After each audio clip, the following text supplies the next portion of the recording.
어떤 글에 보니까요, 당신이 지금 그 자리에 있다는 것은 하나님의 기가 막힌 포석이다, 이렇게 쓰고 있었습니다. 포석 아시나요? 바둑 둘 때 처음 그 시작 단계 아닙니까? 그 바둑이라는 것이 시작 단계, 포석 단계부터 그르치면 그 바둑을 이길 수가 없는 거죠. 근데 내가 지금 이 자리에 앉아 있다는 것이 이를테면 하나님의 기가 막힌 포석으로 우리 한 사람 한 사람이 이 자리에 나와 앉게 됐다는 겁니다. 공감하십니까? 틀림없어요. 하나님께서 특별한 뜻이 계셔서 나 아무개를 지금 이 자리에 강권적으로 불러 앉혀 놓으신 줄로 믿으셔야 됩니다. 그게 성경 말씀 아닙니까? 잠언 16장 9절 말씀에도 사람이 마음으로 자기 길을 계획할지라도 그 걸음을 인도하시는 이는 누구시라고요? 여호와 하나님이시니라.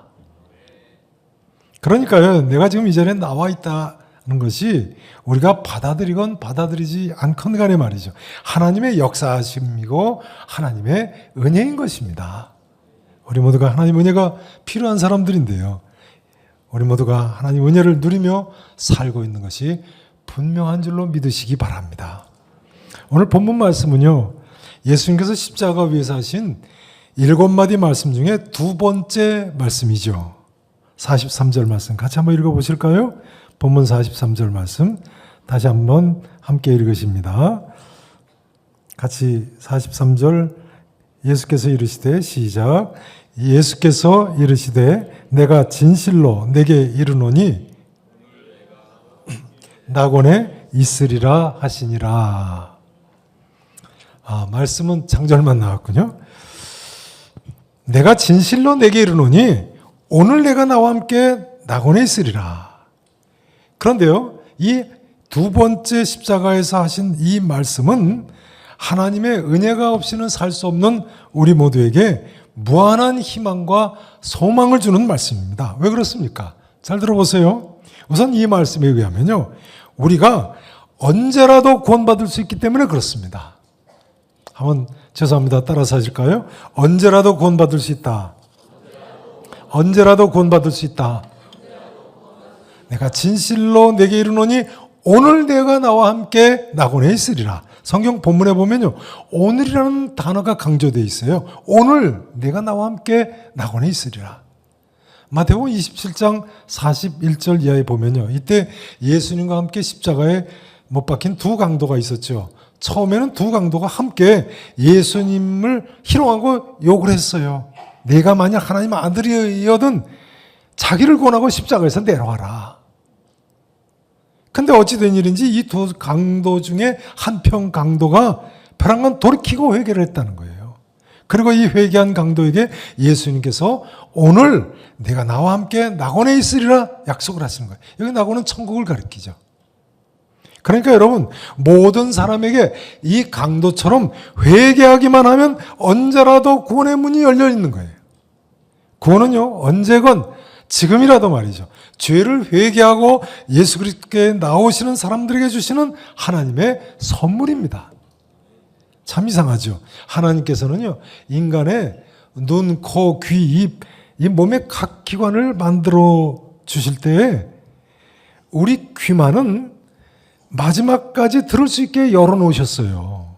온몸이 마비가 돼도요, 귀만은 들을 수 있게 열어놓으셨어요.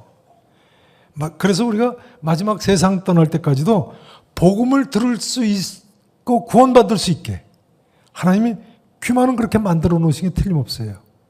믿거나 말거나죠.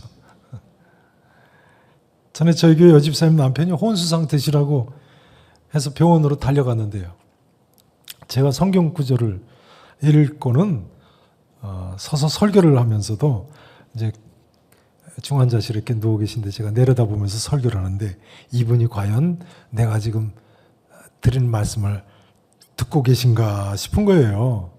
근데 설교를 마치니까 여집사님이 큰 소리로 그러시는 거예요. 여보, 들리죠? 아멘 해보세요. 그러니까요, 그분이 벼랑간 큰 소리로 아멘 그러시는 거예요. 제가 깜짝 놀랐어요. 저희 교회 근처에 같은 인천로에 생명길 교회라는 교회가 있는데 그 원로 목사님 한 번은 그러시더라고요. 그게 여집사님 남편이 교회를 안 다니는 분이신데 부산에 내려갔다 교통사고가 나서 혼수 상태가 됐다고 그래가지고 부산까지 달려 내려가셨대요. 근데 가보니까 진짜 병원 중환자실에 누워 계신데 다 돌아가시게 됐더래요. 여집사님은 곁에 서서 울고 있는데, 근데 그 옆에 있는 시아버지가 며느리한테 뭐라 그러냐면요, 그냥 놔둬라, 다 죽은 녀석, 그러더라는 거예요. 아버지가 얼마나 기가 막히면 그렇게 며느리한테 이야기하시겠어요. 다 죽은 녀석 그냥 놔두라고. 그 간단히 예배를 드리고 나왔는데 그 남편분이 나중에 기적적으로 살아나셨다는 거예요. 근데 나중에 회복돼서 그러시더라는 거예요. 자기가 그때 사람들이 하는 이야기를 다 들었다고. 그러면서 자기가 그때 아니라고, 나 안 죽었다고 소리 질렀는데 아무도 못 알아들었다는 거예요. 참 신기하죠. 그래서 저는요, 계산교회 27년 목회하는 동안 우리 김영삼 목사님도 들으셨을 거예요. 우리 교역자분들한테 아무리 혼수 상태인 분이라고 해도 절대로 그 앞에서 비관적인 얘기를 하지 마라. 또 부정적인 얘기를 하지 말라고, 긍정적인 이야기만 하라고 요구합니다. 하나님께서는요, 우리 인생들에게 마지막까지 구원의 기쁜 소식을 듣고 믿고 구원받을 수 있는 길을 활짝 열어놓으신 것이 분명합니다. 그렇습니다. 그러므로 사람은 세상 떠나기 직전이라도 예수 그리스도께만 나오면 구원받을 수 있습니다. 언제라도 예수여 당신의 나라에 임하실 때 나를 구원하소서 하기만 하면 구원받을 수 있을 줄로 믿습니다. 이건 영원한 진리입니다, 여러분. 우리는 언제라도 지금이라도 회개하기만 하면 구원받을 수 있는, 틀림없어요. 신약성경 요한 계시록에 보세요. 마지막 그 무시무시한 최후의 심판 때까지도 하나님께서는 관심이 어디 있으십니까? 그들이 회개하지 않았더라, 그들이 회개하지 않았더라, 그들이 회개하지 않았더라, 거듭거듭 말씀하고 계시거든요. 하나님의 관심은요, 인간들이 회개하느냐 회개하지 않느냐에 관심이 있으신 거예요. 그럼에도 불구하고 인간들이 자기 죄를 회개하지를 않아서 문제인 거죠. 세상에 정말 임한다고 해도요, 회개하고 돌이키기만 하면 구원받을 수 있는데 말이죠, 그 순간에. 그러니까 여러분, 이런 이야기가 됩니다.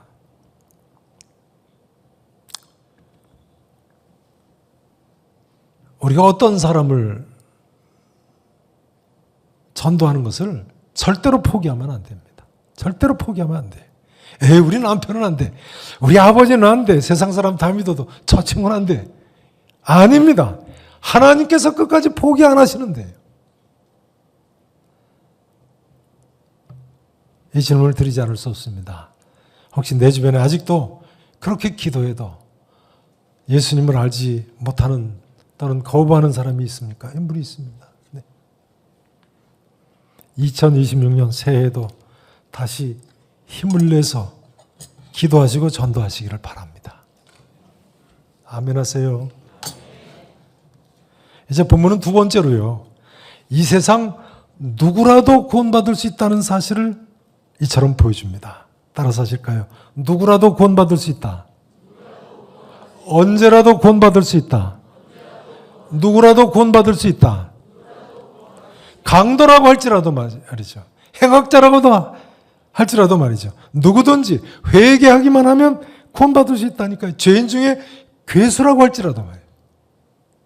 로마 시대 십자가형은 가장 흉악한 죄인들을 벌하는 방법이죠. 그런 십자가에 달린 두 강도 같이 어떤 죄인이라도 죄를 회개하고 예수 그리스도께 나오기만 하면 구원받을 수 있는 거예요. 39절에서 41절 다시 한번 보세요. 달린 행악자 중 하나는 비방하여 이르되 내가 그리스도가 아니냐, 너와 우리를 구원하라되 하나는 그 사람을 꾸짖어 내가 동일한 정죄를 받고서도 하나님을 두려워하지 아니하느냐. 그러니까 지금 이 사람은 회개를 하는 모습을 분명히 보여주고 있지 않습니까? 죄인이 회개하는 모습이죠. 자, 41절 같이 읽어보세요. 자, 함께 읽으십니다. 우리는 우리가 행한 일에 상당한 보응을 받는 것이니 이에 당연하거니와 이 사람이 행한 것은 옳지 않은 것이 없느니라 하고 죄인이 회개하는 모습이에요. 그런데 여러분, 내가 죄인이라는 사실을 받아들이실 수가 있으신가요? 나무개가 죄인이다. 맞다, 나는 죄인이다. 이 사실을 받아들이셔야 되는데요. 과연 받아들이실 수가 있으신가요? 17세기 유명한 철학자 파스칼은요, 방세라는 책에서 이렇게 쓰고 있습니다. 연약하고 비참하고 욕정과 교만과 야망으로 가득 찬 나를 예수 그리스도께서 이런 모든 죄악에서 해방시키셨도다. 연약하고 비참하고 욕정과 교만과 야망으로 가득 찬 나다. 그러고 보면요, 사실 우리 모두가 다 죄인들이죠. 이 세상에 예수님 이외에 연약하지 않은 인간이 있습니까? 비참하지 않은 사람이 어디 있습니까? 욕정이나 교만이나 야망이 없는 사람이 어디 있겠습니까? 과학자요, 수학자요, 믿음 좋은 철학자인 파스칼도 이처럼 자신을 죄인이라고 하는데요. 바울은 심지어 자기 자신이 죄인 중에 괴수라고 했는데요. 42절 말씀을 다시 한번 큰 목소리로 한번 읽어보시면 좋겠습니다. 42절 같이 한번 크게 읽으십니다. 이르되 예수여 당신의 나라에 임하실 때 나를 기억하소서 하니.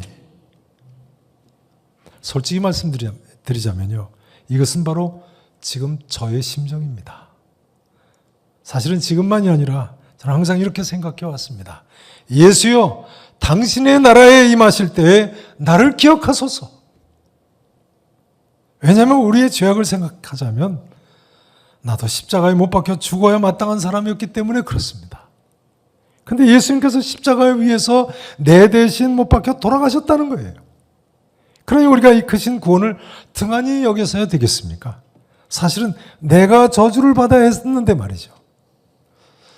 영어로 가장 큰 욕이 갓댐이죠. 하나님이 저주하시기를 이라는 뜻입니다.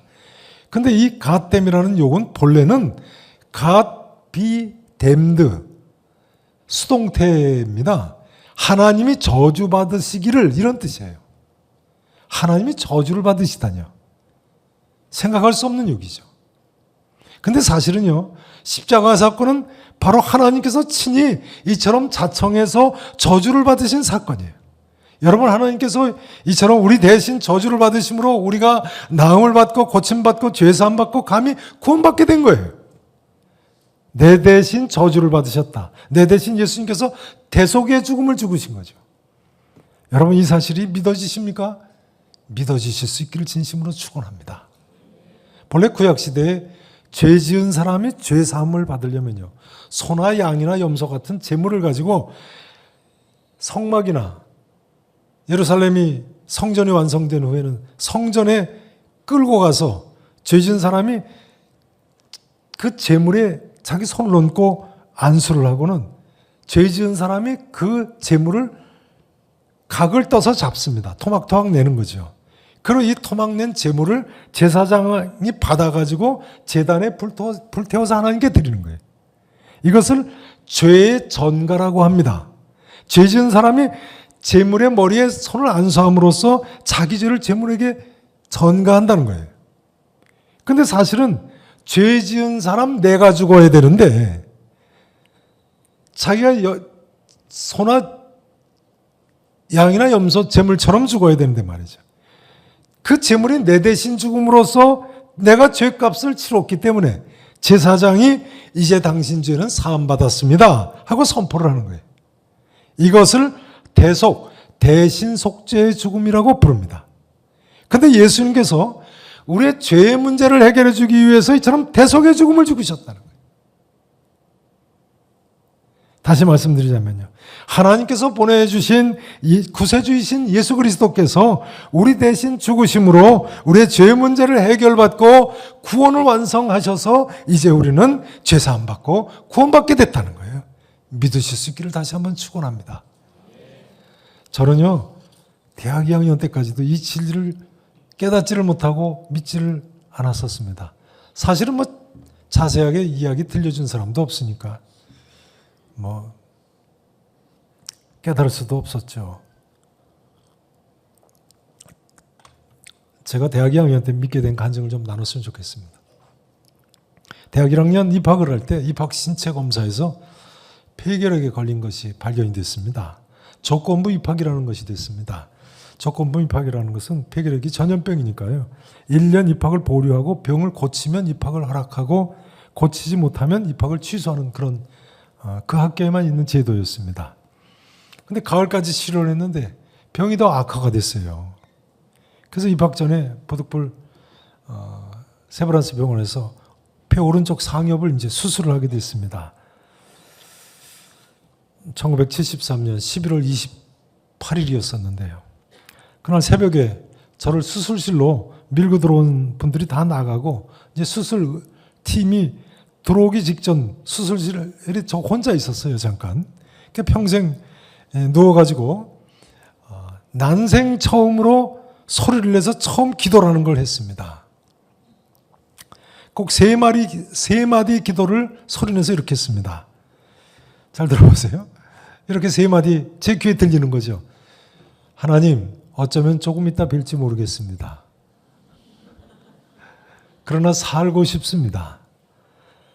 저를 살려주시면 하나님만 위해 살겠습니다. 수술 후에 아주 큰 수술이었어요. 그때만 해도 뭐 지금보다 더 큰 수술이었습니다. 아주 급속히 회복이 됐습니다. 근데 문제가 생겼어요. 하나님께 한 약속을 지키질 않는 거예요. 살려주시면 하나님만 위해 살겠다고 했는데요. 하나님만 위해 살기는 구사하고 들어보세요. 교회 갔을까요? 안 갔을까요? 한 번도 안 갔어요. 아니, 하나님 믿는다고 꼭 교회 가야 되나? 그런 생각이 드는 거예요. 찬송. 전에 어디서 보니까요. 예수 믿는다는 사람 눈을 지그시 감고 무릎을 치면서 내 주를 가까이 하게 하면 하는데 꼭 자기 최면 거는 것 같아서 그런 거 하면 안 되겠더라고요. 기도하는 건 좀 해도 괜찮을 것 같았어요. 특히 식사 기도를 해야 될 것 같더라고요. 왜냐하면 제가 농사는 제가 지은 게 아니니까. 그러니까 뭐 농부한테 감사하는 건지 약간 누구한테 감사하는 건지 몰라도 그건 해야 되는데 해야 된다고 생각은 했는데요. 식사 기도라는 게 그렇게 힘든 건지 그때 처음 알았어요. 하여간 식사 기도를 하려고 했는데 벌써 먹고 앉아 있는 거예요. 이상해요. 성경도 좀 읽으려고 했는데요. 구약 성경은 두꺼워서 읽을 생각도 못하고 영어 공부를 좀 할까 하고 그 대학 입학할 때 기도원 성경을 나눠줘서 받아다가 머리맡에다 둔 한영 대역 그 신약 성경 조그만 성경이 있었어요. 근데요, 그 첫 페이지가 이제 마태복음 1장이잖아요. 누가 누굴 낳고 누가 누굴 낳고 하는데 첫 페이지만 보면 그렇게 졸릴 수가 없는 거예요. 놀랍게도요, 대학 2학년 처음 믿을 때까지 1년 반 동안 성경 마태복음 1장 반을 못 넘어갔어요. 그 하도 이상해서 나중에 서문을 읽어봐서 도대체 이 책이 무슨 책인데 이렇게 졸린가. 근데 서문 읽는데 안 졸립더라고요. 1장만 읽기 시작하면 졸린 거예요. 나중에는요, 잠을 자야 되는데 잠이 안 올 때는 누워가지고 마태복음 1장 이렇게 피면 틀림없이 잠드는 거예요. 혹시 요즘 난 성경만 보면 졸립다 하시는 분 계시면 졸지 마시고 좀 깨어 계세요. 이따 제가 방법을 가르쳐 드리겠습니다. 희망을 가지셔야 돼요. 그런데요, 수술 후유증이 찾아왔습니다. 오만군데가 다 아픈 거예요. 하여간 병이란 병은 그때 다 알아본 것 같아요. 그래서 요즘도 누가 아프다 그러면 어느 정도 아픈지 다 압니다. 그런데요, 정말 심각한 문제는요, 점차 의심이 들기 시작하는 거예요. 나를 과연 하나님이 살려주셨다고 할 수 있나? 그 수술한다고 모든 사람이 다 죽는 건 아니지 않나? 어떻게 생각하십니까? 아주 합리적인 생각이죠. 근데 후유증이 심해지니까요, 나중에는 괜히 수술했구나, 후회가 되는 거예요. 낭패감이 들더라고요. 다시 떼어놓은 거 붙일 수도 없고, 이거 어떻게 해야 되는 거예요? 그러면서 1년 반이 지나서 1975년이 됐습니다. 대학 2학년 때였는데요. 4월 초부터 고열에 설사가 시작되더니 2달간을 계속 하는 거예요. 낮에는 그래도 열이 조금 떨어져가지고 약 먹으면서 참고 간신히 학교를 다니는데 하여간 밤마다 열이 얼마나 심한지요. 저 오늘날까지 그렇게까지 열이 심한 사람 본 적이 없는 것 같아요. 밤만 되면 너무 열이 심해서 옷을 다 벗고 죄송합니다. 팬티만 입고 선풍기를 틀어요. 근데 그러면 즉시 추워져가지고 또 와들와들 떨어가지고 얼른 내복 입고 겨울옷을 입고 솜입을 덮고 그다음 뜨거운 물을 마셔야 돼요. 2달 아픈데 정말 못 살겠더라고요. 너무 아프니까 제가 시골에서 오신 할머니 손주가 아프다고 그래서 올라오셨는데 어머니 아버지 할머니 앞에서 그랬어요. 차라리 이렇게 살 바엔 차라리 죽는 게 낫겠다. 근데 놀라운 사실은요. 그렇게 아팠는데도 한 번도 기도를 하지 않았다는 거예요. 2달 동안 말이죠. 참 이상하죠. 왜 그랬을까요? 하나님께 의지하지 않고 의술만 의지했습니다. 인간의 의술이죠. 약국에 다니다가 안 나으니까 동네 병원으로 가고 그 당시에 우리나라에 의료보험이 없을 때라서 대형 병원에 가기는 쉽지 않았습니다. 나중에 도저히 못 참게 돼서 수술한 신천 세브란스 병원을 찾아가서 검사를 했습니다. 근데 검사 결과를 기다리던 1975년 6월 23일이었습니다. 제가 그때 일기를 썼기 때문에 생생하게 기억을 합니다. 그날도 방과 후에 신촌학교에서 버스를 타고 신림동 집으로 얼른 오는데요. 저는 빨리 집에 가서 이제 이불 펴고 또 누워서 이제 열날 준비를 하고 있어야 되니까요. 마침 봄비가 오락가락하고 있었어요.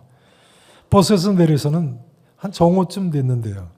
고개를 숙이고 부지런히 땅만 바라보고 집으로 올라가는데 지금 저 골목에 보니까 이 손바닥 반만한 종이 조각이 하나 떨어져 있었습니다.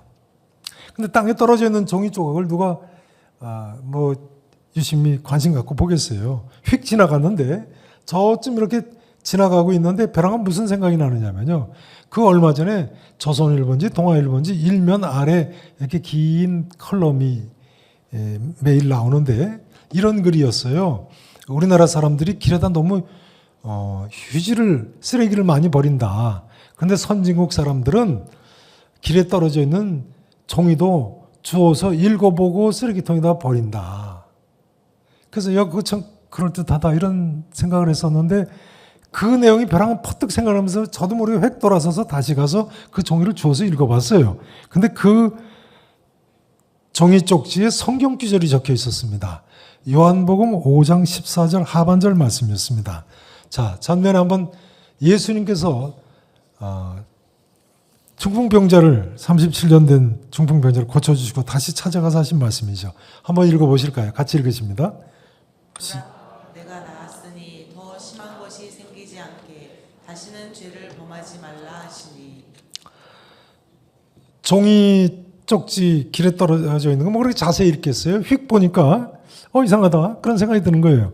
그러니까 다시 한번 2번째 읽었습니다. 근데 꼭 나한테 하는 말 같은 거예요. 보라 네가 나았으니 더 심한 것이 생기지 않게 다시는 죄를 범하지 말라. 예전에 범치 말라죠. 3번째 좀 자세히 읽어봤습니다. 근데 저한테 하는 것 같은 생각이 들면서 동시에 퍼뜩 드는 생각이 아니야. 그럴 리가 없어. 이건 어떤 사람이 아픈 사람한테 쏟아주려고 그러다가 여기 떨어뜨렸을 거야. 그런 생각이 드는 거예요. 길을 쓰고 안 믿으려고 그러는 거죠. 근데 후에 생각해 보니까요. 그때 하나님께서 이렇게 내려다보고 계신 것 같아요. 근데 그게 사실 아닙니까, 여러분? 우리 하나님은 불꽃 같은 눈으로 우리를 살피시는 하나님이시잖아요. 감찰하시는 하나님이시잖아요. 그날 밤이 됐습니다. 근데 이상하게 열이 안 나는 거예요. 설사도 그런 건 멈췄어요. 참 이상하죠. 2개월 동안이나 계속되던 그 열하고 설사를. 근데 그날 밤에 거실에서 제가 왔다 갔다 하면서 혼자 뭐라고 중얼거리냐면요. 왜 열이 안 나지? 이상하네. 그럴 리가 없어. 그럴 리가 없어. 왔다 갔다 하면서 그러는 거예요. 그러면서 뭐라고 그러냐면요. 내일은 열이 날 거야. 내일은 열이 날 거야. 그 다음 날이 됐습니다. 근데 또 열이 안 나는 거예요. 근데 제가 미칠 것 같더라고요. 이런 생각이 들었어요. 차라리 열이 났으면 좋겠다. 차라리 어땠으면 좋겠다고요? 열이 났으면 좋겠더라니까요. 인간이 참 기가 막힌 죄인이죠. 인간은요, 어떻게든 하나님 살아계신 것을 원치 않습니다. 아주 완악한 모습이죠. 저는 그래도 어쩌다 식사기도 1년 반 동안 한 서너 번 했어요. 그래서 난 하나님 믿는다고 생각했어요. 근데 왜 하나님의 실제 하심과 역사하심을 그렇게 받아들이기를 싫어하는 거예요? 사실은요, 모든 인간은 하나님이 실제로 존재하기를 원치 않습니다. 그러나 여러분, 우리가 원하든 원치 않든 하나님은 실존하시는 분이세요. 하나님 살아계세요. 분명히 살아계세요. 우리 같은 죄인들을 위해서 또한 은혜를 베푸신 분이세요. 믿으실 수 있기를 바랍니다. 아무튼 도저히 못 참겠어요. 당시 저희 교회, 저희 집에서 유일하게 교회 열심히 다니는 식구가 우리 작은 누이였습니다. 그래서 작은 누이를 좀 만나자고 그랬어요. 그래서 제 방에서 제 책상에 기대한 서가지고 누이한테 이야기를 하는 거예요. 난 참, 그제 이상한 일이 있었네. 저기 골목길 있잖아. 그러면서 자초지종 이야기를 했어요. 그랬더니 그러면서 이제 그 종이에 보라 뭐 내가 나았으니 뭐 제가 그걸 외우질 못하는 거죠. 그런 내용이 있었는데 어제부터 열이 안 나네. 그래서 작은 누이가 깜짝 놀라면서 저한테 뭐라고 그러냐면요. 야 태일아, 너는 내가 곁에서 보기에 하나님이 살아계신 걸 너한테 알게 하시려고 그렇게 그러시는데 너는 왜 그걸 모르고 그러니? 근데 그 순간 제가 전기에 감전된 것 같더라고요. 그러면서 저희 작은 누이가 저한테 아마 그 내용이 요한복음인가 어딘가에 있을 거라고. 그래서 머리맡에 있던 기도원 성경을 요한복음 1장 1절부터 보라만 찾는 거예요. 근데 끝까지 가도 없더라고요. 아까 보신 대로 하반절에 있는 말씀이에요. 그날부터 제 삶이 바뀌었습니다. 처음으로 일요일이 되기가 기다려지더라고요. 주일이 되고 교회가 가고 싶더라고요. 그날부터 성경을 읽기 시작했습니다. 근데 이제는 마태복음 1장을 넘어가도 졸립지가 않더라고요. 저는 그때부터요, 모든 성경 말씀은 제가 길에서 주워있던 바로 그 말씀과 똑같은 살아계신 하나님 말씀으로 생각하고 읽습니다. 살아계신 하나님께서 지금 내게 하시는 말씀으로 읽습니다. 나중에 보니까 이것이 우리 장로교회 보수교단의 성경관이더라고요. 물론 그때부터 기도도 하기 시작했고 찬송도 하기 시작했습니다. 또 마침 그 주일이 또 우리 아버님 그냥 어머님 왔다 갔다 하시는 교회 가족 찬양하는데 우리 가족이 찬양하는 날이었어요. 그래서 나가서 또 찬송 대표로 찬송까지 했네요. 여러분, 하나님은 참으로 살아계십니다. 인간은 근본적으로 죄인입니다. 그러나 죄인 중에 괴수와 같은 사람일지라도 하나님은 언제나 구원하시기를 즐겨하세요. 이건 진리입니다. 믿으실 수 있기를 축원합니다. 자, 오늘 본문 사건이 보여주는 구원에 관한 마지막 세 번째 진리는요, 구원은 하나님의 은혜로 받는 것이라는 사실입니다. 따라서 하실까요? 죄송합니다. 따라서 하십니다. 구원은 하나님의 은혜로 받는다. 구원은 어떻게 받는다고요? 하나님의 은혜로 받아요. 하나님의 전적인 은혜로 받는 선물입니다. 이 구원받은 강도를 보세요. 이 강도가 뭐 털끝만 치라도 구원받을 만한 일을 한 일이 있습니까?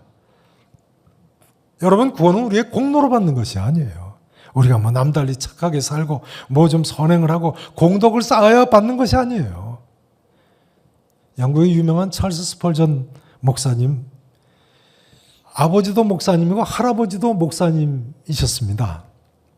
찰스 스펄전 목사님이 15살 되던 어느 날에 결심을 했다고 합니다. 뭐라고 결심을 했냐면요, 내가 어떻게 기독교인이 될 수 있는가를 발견할 때까지 이 도시에 있는 모든 교회들을 내가 한번 다 가보겠다. 그렇게 결심했다는 거. 어떻게 기독교인이 될 수 있는지 발견할 때까지. 근데 이 스펄전 청년이 6개월 동안 그 도시의 거의 모든 교회를 다 다닌 후에 거의 절망에 빠졌다고 그래요. 도무지 어떻게 기독교인이 될 수 있는지 그 비결을 어느 교회에서도 발견하지 못했던 거예요. 그러던 중에 1850년 1월 6일인데요.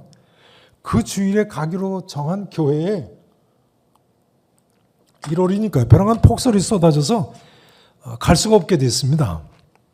그래서 그 집 근처에 아틸러리가라는 길에 전에도 한 번도 본 적이 없는 그런 예배당이 눈에 띄었다고 그래요. 그래서 스펄전 소년이죠. 소년이 그 예배당을 들어갔는데 찬송이 끝나더니 찬송 몇 곡 하는데 찬송이 끝나더니 키 커다란 깡마른 한 사람이 엉거주춤 강단 위에 올라오더니 목사님께서 오늘 일기관계로 늦어지시는 것 같습니다. 그러더니 자기가 성경을 읽자 그러고 설교를 하더라는 거예요. 그분이 성경 말씀을 읽는데 이사야서 45장 22절 말씀을 읽었습니다. 전면 한번 보세요. 같이 한번 읽어보시죠. 45장 22절 함께 읽으십니다. 땅의 모든 끝이여 내게로 돌이켜 구원을 받으라. 나는 하나님이라 다른 이가 없느니라. 이전 성경에는 땅의 모든 끝이여 내게로 돌이켜 구원을 받으라가 땅 끝의 모든 백성아 나를 앙망하라 그리하면 구원을 얻으리라 이렇게 돼 있었죠. 근데 그 설교자가 같은 말을 준비된 설교가 아니니까 그렇겠죠. 계속 번복을 하면서 말씀을 길게 늘리더라는 거예요. 뭐라고 하느냐면요. 본문에서는 앙망하라고 말합니다. 그저 보라고만 말합니다. 앙망하라가 영어로 look, 보라죠. 여러분 그리스도를 바라보십시오 하면서 달리 할 말이 없으니까 계속 말씀을 번복하면서 늘리더라는 거예요. 근데 찰스 스펄전이 이 말을 듣는데 퍼뜩 무슨 생각이 드느냐면요. 내가 도대체 전에는 왜 이 사실을 생각하지 못했을까? 그런 생각이 들더라는 거예요. 설교자가 자기가 읽은 성경 본문을 이렇게 설명을 하더니요. 갑자기 소리를 지르더라는 거예요. 나를 보라. 나는 피 같은 땀을 흘리고 있노라. 나는 십자가에 달려 있노라. 그 키 큰 설교자가 스펄전을 보면서 손을 번쩍 들고 병력같이 소리를 지르더라는 거예요. 젊은이 예수 그리스도를 바라보시오. 바라보시오. 바라봐요. 스펄전이 나중에 이렇게 간증을 하고 있습니다. 나는 그 순간 구원의 길을 보았다. 나는 거의 내 눈이 빠질 정도로 바라봤다. 그런데 그 순간 어둠은 사라졌고 나는 태양을 보았다. 소년 스펄전이 마침내 예수 그리스도를 발견한 것입니다. 여러분 사실은 우리 모두가 이처럼 하나님의 전적인 은혜로 바라보기만 했는데 구원 얻었다고 생각되지 않으십니까? 우리는 남다른 공로가 있는 것도 아니고 자격이나 능력이나 선행이 있는 것도 아니고 남다른 지식이나 남다른 지혜가 있어서 구원받은 것이 아닙니다. 왕은요, 잘 들어보세요. 왕은 말입니다. 백성들과 무언가를 주고받는 관계가 아닙니다. 일방적으로 시혜를 베푸는 관계죠. 마찬가지입니다. 인간은요, 왕 중의 왕이신 하나님과 주고받는 관계가 아닙니다. 왕이신 하나님께서 자기 백성인 우리들에게 시혜를 베푸시는 관계인 거예요. 그러니 우리가 무슨 선행을 해서 또는 공로를 세워서 남다른 헌신이 있어야 구원받는 것이 아닙니다. 구원은 전적으로 왕이신 하나님의 은혜로 받는 선물인 거예요. 여러분, 우리 왕이신 하나님께서는요, 우리에게 모든 것을 주셨어요. 그런데 하나님께서 우리에게서 특별히 가장 값진 것은 전부 거저 주셨어요. 가장 값진 것 뭐가 있습니까? 다 공짜로 주신 거 뭐가 있습니까? 밝은 햇빛이요. 누가 거저 주셨어요? 맑은 공기 누가 거저 주셨어요? 하늘에서 내리는 비 누가 거저 주셨어요? 지난번에 경상남북도 대화제 때 보니까요. 온 나라가 그렇게 불을 끄려고 해도요. 도무지 못 끄더니 의성 지역에 비 1mm 내렸는데 그 불을 끌 수 있더라고요. 모든 인간은 하나님께서 도와주셔야지만 살 수 있는 겁니다.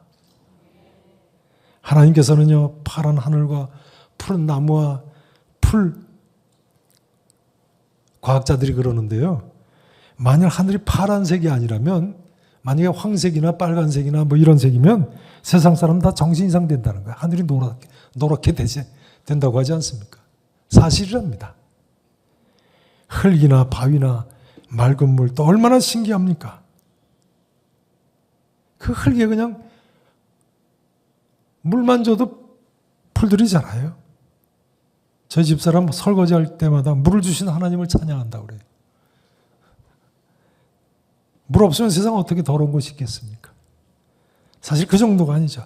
하나님께서 우리 생명도 주셨잖아요. 하나님께서 우리 가정도 주셨잖아요. 우리 자녀들도 다 하나님이 거저 주신 걸로 믿으시죠? 시편 127편 솔로몬 지혜자의 고백처럼 자식들은 여호와의 기업이요 태의 열매는 그의 상급 아닙니까? 그러니까 여러분 올 한 해도 감사하시면서 애들이 속 좀 세게도 감사하시면서 키우시기 바랍니다. 네. 손자 손녀 하나님께 기도로 맡기시고 잘 키우시기 바랍니다. 그런데 이처럼 온갖 귀한 것 다 공짜로 거저 주시는 하나님이신데요. 천하보다도 더 귀한 우리 영혼 구원하시는데 거저 주시겠어요? 뭘 바꿔 주시겠어요? 거저 주시겠죠. 그러니 이 세상 모든 사람에게 예수 그리스도가 필요한 것입니다. 그 사람이 어떤 사람이든 예수 그리스도의 구원이 필요 없는 사람 이 세상 아무도 없어요. 제 아무리 가진 것이 많고 건강하고 힘세고 권력 있고 도를 많이 닦는다고 해도요. 나은 죄를 해도요. 스스로 구원할 수 있는 사람 이 세상에 있어요? 없어요? 아무도 없습니다. 어떤 사람들은 자기가 남까지 구원할 수 있다고 구원의 길을 발견했다고 호언장담을 합니다만 뭐 이단 교주들이죠. 타종교 창설자들이죠. 그러나 스스로 힘으로 자기 하나라도 구원할 수 있는 사람 이 세상 도무지 없습니다. 모든 인간은 절대로 자기 자신조차 구원할 수 없는 존재. 구세주이신 예수 그리스도께 나와야 됩니다. 예수님께서 오늘 내가 나와 함께 낙원에 있으리라 그렇게 말씀하셔야지만 그 사람 하나님 전적 은혜로 구원받을 수 있는 거예요. 바울은 이 사실을 에베소서 2장 8절에서 이렇게 가르쳐주고 있습니다. 너희는 그 은혜에 의하여 믿음으로 말미암아 구원을 받았으니 이것은 너에게서 난 것이 아니요 뭐라고요? 하나님의 선물이라. 이제 이 말씀만 드리고 마쳐야 되겠습니다. 찰스 스펄전 목사님 이야기를 조금 더 꺼내야 되겠습니다. 이처럼 예수님을 믿게 된 바로 그날 집에 돌아온 스펄전 소녀는요. 일주일 이내에 전도지를 돌리기 시작했다고 합니다. 뭘 돌렸다고요? 전도지요. 심지어 스펄전 소녀는 전도지 가진 것이 다 떨어지면 종이 조각에 글을 써서 길에 떨어뜨려 두기까지 했다는 거예요. 누군가 그 글 주워 읽고 예수 믿게 되기를 바랐어요. 그걸 제가 주워 읽었나 모르겠어요. 근데 그건 한글로 써져 있었습니다. 성도 여러분, 은혜 받으신 분들답게 올 새해에는 전도를 많이 하시기 바랍니다. 누가 시켜서 하는 것도 아니고요. 그저 우러나와서 하실 수 있기를 바랍니다. 오직 회개함으로 값없이 죄사함 받았다고 믿는 사람이라면요. 아직도 이 하나님의 구원의 큰 은혜를 깨닫지 못하고 이 사랑을 깨닫지 못하고 있는 사람들한테 이 기쁜 소식을 전해야 되지 않겠습니까? 이렇게 변화받은 스펄전은요. 100년이 지난 오늘날까지 말이죠. 사도 바울 일의 가장 위대한 설교자라고 불리고 있습니다. 바울 일의 가장 위대한 설교자다. 이제 다음 이 말씀을 드려야 되겠습니다. 잘 들어보세요. 그런데 1864년 어느 날 이 스펄전 목사님이 그 아틀러리가에 있는 자기가 처음 믿게 된 그 예배당을 다시 찾아갔다고 합니다. 근데 스펄전 목사님이 그 예배당에 가서 이제 목사님이시니까 설교를 하시지 않겠어요. 자기가 처음 믿게 된 아까 그 보여드린 이사야서 45장 22절의 말씀을 본문으로 해서 설교를 했답니다. 그리고는 본당 발코니 아래에 있는 한 자리를 지적하면서 제가 그때 저 의자에 앉아 있었습니다. 그렇게 설교를 했다는 거예요. 그런데 스펄전 목사님이 설교를 마칠 때까지 그 키가 크고 깡말랐던 그 남자 집사님이 끝까지 나타나지 않더라는 거예요. 근데 사실 생각해 보면 그 설교자가 공개적으로 나타나서 스펄전 목사님을 포옹하면서 목사님 사실은 그때 제가 설교한 사람이라고 하면 그 자리에 있던 사람들이 얼마나 은혜를 받았겠어요. 근데 끝내 나타나지 않았다는 거예요. 교회 역사는 이렇게 기록하고 있습니다. 이 한마디를 옮김으로 마치겠습니다. 그 사람이 사람들로 하여금 자기가 아니라 예수 그리스도만 바라보게 했다는 거예요. 이 한마디로 마치길 원합니다. 여러분, 십자가에 달리신 예수 그리스도만 바라보십시오. 그리고 십자가에 달리신 예수 그리스도만 이처럼 다른 사람들에게 바라보게 하십시오. 여기에 참 구원의 길이 있고 여기에 참 삶의 길이 있을 줄로 믿습니다.